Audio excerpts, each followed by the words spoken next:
finances, the money, the donations that are coming in, obviously it goes a long way towards research, towards helping local groups, local families who deal with this on a daily basis. We don't know much about ALS, or so we didn't a month ago. The last month, things seem to be changing. We're learning more about ALS. That knowledge is power, and obviously the donations that are coming in, that helps. We're seeing the local stories, as you mentioned. Tell us about your branch, because what I find about your society, your group, you're really going the extra mile to help local groups. And maybe you're forgotten, but this Ice Bucket Challenge is bringing you to the forefront finally. And it's a wonderful thing.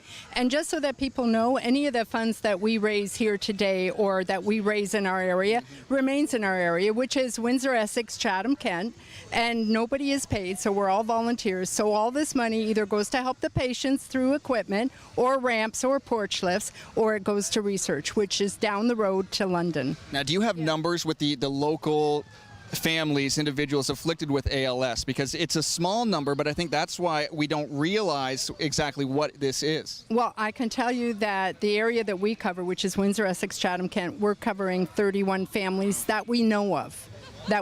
So there are people that have probably been diagnosed in the last month that we're not aware of yet. Now, after this Ice Bucket Challenge phenomenon goes by the wayside, and we're back to meowing kitty videos on Facebook and sing-alongs with hot music videos, how can we still help out? How can people find the society locally of Windsor, Essex, Chatham, Kent, and give back? Okay, well, if they would go to our website, which is alswindsor.ca, they can make a donation right on site, right on the website.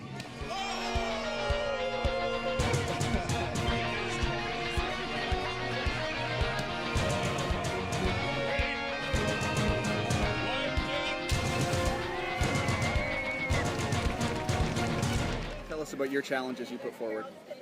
My challenges go to the three mayors. My challenge goes to Mayor Eddie Francis, to the Mayor of London, and the Mayor of Niagara Falls to not a bucket, dunk it. There you go. It's like Nike, only I'm going to say dunk it instead of do it. So you had a chance to watch other people, once you got up there. How did it compare from, once it happened to you? You always sit there and I got my feet a little wet and I mean, when my body hit it, I actually stayed under for a bit just to grab my bearings. Because I've always known, you try to prepare your mind. You can prepare your mind all you want when you're on top. But when I went in, I prepared my body, so I hurried up and adapted my body, which made me pull it out. Unfortunately, my feet slipped and I went back in again. Went back a second time. Yeah. So what you're telling us is you've never done a polar dip before. I've never done the polar dip, and I'm smart enough not to. It looked like when you put your feet in there, you just went, uh-oh. Yeah, it was an uh-oh, trust me. It was freezing cold. I watched them put a bunch of bags in just, 10 minutes before I went in. And it's better to go in as they're putting the ice in versus waiting a bit, because it gives the whole chance for the water to get colder.